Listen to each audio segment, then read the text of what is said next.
Hello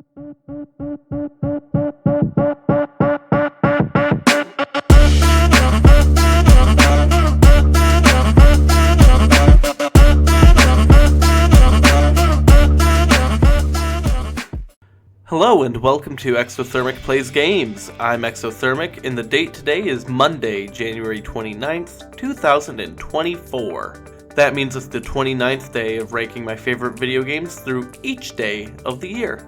Coming in at number 338 is Pokemon Go. The summer of 2016 was a magical time. People walked, biked, and gathered everywhere to celebrate Pokemon. We all fell victim to Nintendo's dastardly plot to force us to... Wait, hang on.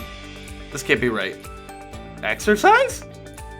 If you're somehow unaware, Pokemon Go is an augmented reality game where you literally walk around the world and catch Pokemon. There's not a whole lot of game here to speak of. You swipe across your screen to throw Pokeballs in an attempt to hit Pokemon with them, ideally inside a circle that changes size in order to capture them.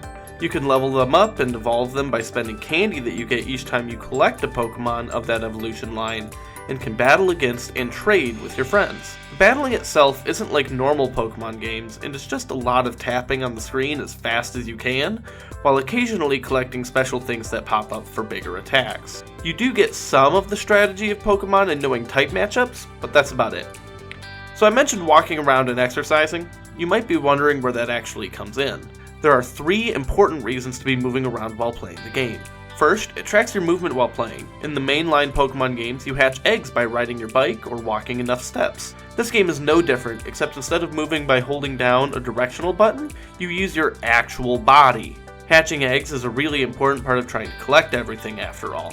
Additionally, there are things called Pokestops, which are real-life businesses, churches, landmarks, etc. that you can spin a sign in the game and get items. Outside of spending money, this is the best way to get the Pokeballs you need to keep catching the Pokemon. The third thing is gyms, which you can either defend or attack based on a faction that you picked when you made your account.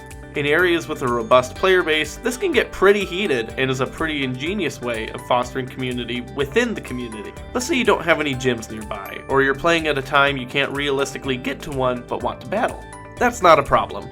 You can queue up for varying level battles against other actual players at any time, and work your way up a ranking system to get increasingly large rewards.